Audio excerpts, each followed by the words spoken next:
Segment میں ذرا سیاست اور اسے ایک جو اور بڑی ڈیولپمنٹ بھی اس کا ذرا مکسچر رکھنے کی کوشش کریں گے.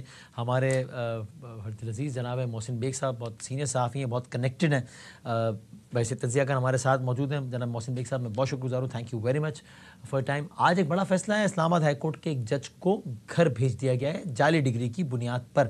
اس میں ان کے خلاف جو کیس لڑ رہے تھے جناب میاں داؤد, جن کے پٹیشنز پہ اتفاق سے سپریم کورٹ آف پاکستان کے ججز گھر جا چکے ہیں حالیہ دنوں میں, حالیہ تاریخ میں کہہ لیجئے, تو وہ بھی میاں داؤد صاحب بھی ہمارے ساتھ ہیں. اور جو جج صاحب کی جانب سے کیس لڑ رہے تھے بیرسٹر صلاح الدین صاحب, وہ بھی ہمارے ساتھ ہیں. میں تینوں کا بہت شکر گزار ہوں. اگر اجازت دیں, وکلا ہیں تو ڈر لگتا ہے ذرا, میں وکلا سے اجازت لے کے ذرا محسن بیگ صاحب سے آغاز کروں. محسن بیگ صاحب, ابھی اتفاق ہے کہ پچھلے سیگمنٹ میں ذرا یہی بات ہو رہی تھی گورنمنٹ حنیف عباسی صاحب سے, گورنمنٹ اور اسٹیبلشمنٹ کے سیم پیج پہ ہونے یا نہ ہونے کے حوالے سے, اور پنجاب گورنمنٹ کے حوالے سے بھی پریسائزلی بات ہوئی. مجھے یاد آیا کہ آپ نے پچھلے دنوں کچھ اس طرح کی بات کی تھی, آج سے کچھ 1.5-2 ماہ پہلے یا کچھ ہفتوں پہلے, کہ all is not well between Punjab government and establishment, اور آپ نے کہا تھا اس کے اثرات آپ کو نظر آئیں گے آنے والے دنوں میں. آپ اپنی رائے پہ قائم ہیں ابھی تک؟ بہت شکریہ. بیسیکلی میں نے اس کی ڈیٹیل تو کسی کو ابھی تک نہیں بتائی ہیں. پالیٹکس میں ایسے ہوتا ہے کہ آپ اتار بھی ہے, چڑھاؤ بھی ہے, اور آپ کے جو ریلیشن شپ ہیں اسپیشلی اسٹیبلشمنٹ کے ساتھ, ابھی تک تو لگ رہا ہے کہ فیڈرل گورنمنٹ جو ہے وہ بالکل ایک پیج پہ ہے, ساری چیزیں بڑی سموتھ جا رہی ہیں, دے آر ہینڈ ان گلو, کام بھی اچھا ہو رہا ہے. جہاں تک صوبوں کی بات ہے اور خاص کر پرٹیکولر پنجاب کی بات ہے, وہ میں نے کسی بیک گراؤنڈ کی وجہ سے کی, اور میں اس پہ بالکل قائم بھی ہوں, اور اس کی ڈیٹیل ابھی شاید وقت نہیں ہے کہ میں بتا سکوں, لیکن وہ وقت ابھی نہیں آیا جب آپ جان سکیں گے, کیونکہ کچھ چیزیں ایسی ہیں, سب سے بڑا پروونس ہے, اور کیونکہ فار گرانٹیڈ اسٹیبلشمنٹ کو نہیں لینا چاہیے کہ سارے کام وہی آپ کے کریں, اور آپ صرف جو ہے وہ ان کا برڈن بھی نہ اٹھا سکیں پولیٹیکلی, تو اس وجہ سے میں نے بات کی تھی.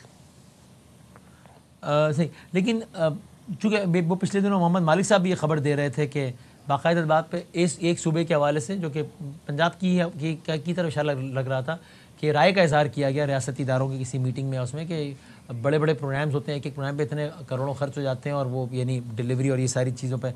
لیکن کیا یعنی یہ کہنا ٹھیک ہوگا یا مبالغہ ہوگا کہ معاملہ اتنا خراب ہے یا ہونے کا پوٹینشیل ہے کہ جس کی وجہ سے سیاسی منظرنامہ اس صوبے کی حد تک تبدیل ہونے کا امکان ہو, یا نہیں ایسا بھی نہیں ہے؟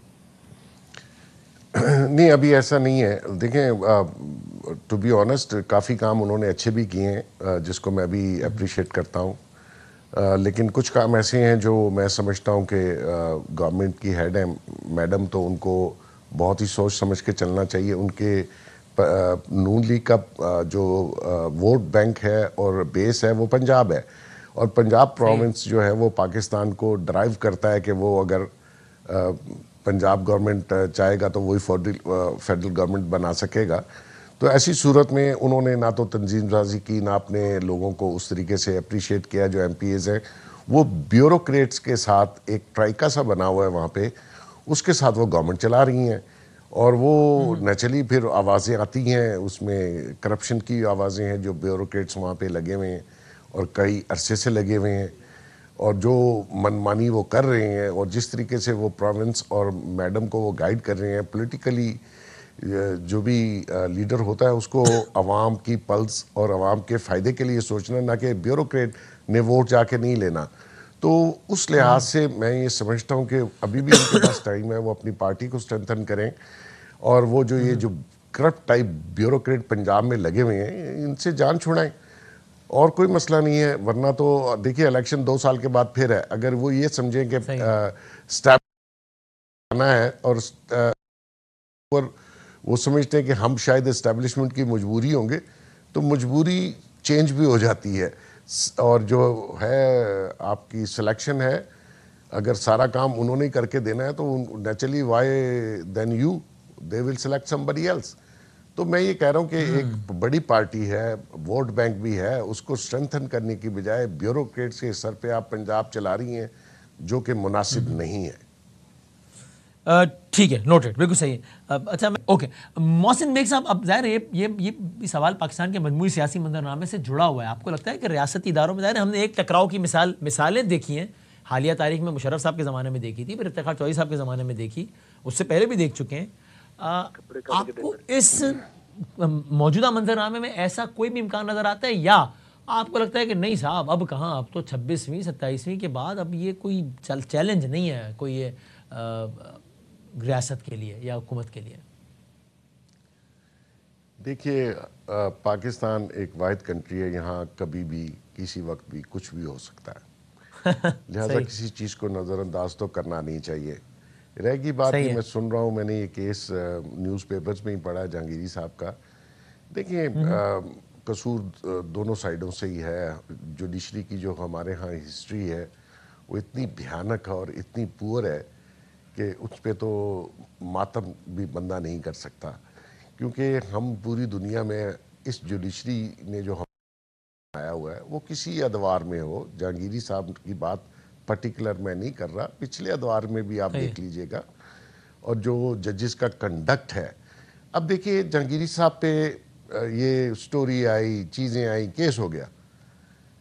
مورلی ان کو چاہیے تھا کہ وہ کہتے میں اس وقت تک جب تک میں اپنی انوسنس اور اپنی سرٹیفکیشن پروف نہیں کرتا میں ہائی کورٹ میں نہیں بیٹھوں گا، لیکن وہ بیٹھے رہے.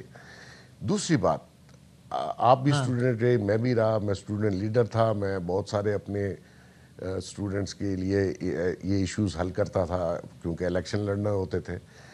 تو دیکھیں، ایک ڈگری کے لیے یا ایک سرٹیفکیشن پروگرام کے لیے آپ کو ایک انرولمنٹ نمبر ملتا ہے، وہ چینج نہیں ہوتا. اچھا، جب ان کو 3 سال کے لیے بین کیا گیا تو وہ دوبارہ کیسے اپیئر ہو گئے؟ اچھا، دوبارہ اپیئر ہوئے تو نیچرلی سیکریسی برانچ اور یہ جتنی یونیورسٹیز میں برانچز ہوتی ہیں، یہ اس میں بہت پیسے چلتے ہیں اور اول سے چل رہے ہیں. جب ہم گئے تھے تب بھی یہی کام ہو رہا تھا. تو یہ کام کہیں نہ کہیں، میں نہیں کہہ رہا سچ ہوگا، لیکن ہوتا ہے. اور بظاہر جو سٹوریز ہم نے پڑھی ہیں اس میں تو لگتا ہے کہ جہانگیری صاحب نے کوئی سٹیٹ فارورڈ راستہ اختیار نہیں کیا. اب دوسری سائڈ پہ آ جاتے ہیں. دوسروں کو موقع مل گیا، انہوں نے کہا جی جو بندہ اوبے نہیں کرتا چلو جی فارغ کرو. یہ فیک ڈگری کا کیس پہلے بھی 2 ججوں پہ ہو چکا ہے، پارلیمنٹیرینز پہ ہو چکا ہے. آپ نے دیکھا ہوگا جب وہ مشرف صاحب نے اسمبلی نے ساروں نے جعلی ڈگریاں لے کے، گریجویشن کی شرط تھی، سارے اسمبلی میں پہنچ گئے اور پھر سارے آہستہ آہستہ پکڑے گئے. تو مقصد یہ ہے کہ مورل ویلیوز اس معاشرے میں بدامی صاحب ختم ہو گئی ہیں. وہ کسی بڑے عہدے پہ بھی بیٹھ کے لوگ مورل ویلیوز نہیں رکھتے. اس کا مجھے افسوس ہے کہ آپ اپنی نئی نسل کو کیا بتا کے جا رہے ہیں کہ جی ہمارے ججز بھی یہ کنڈکٹ کرتے ہیں، ہمارے ججز بھی یہ راستہ اختیار کرتے ہیں. جوڈیشری کا پہلے ہی بہت برا حال تھا، اب تو خیر فی امان اللہ آگے دیکھیے کیا ہوتا ہے. تو مقصد یہ ہے کہ ہر جگہ پہ سسٹم بکھر گیا. سسٹم بکھر گیا. Okay, interesting.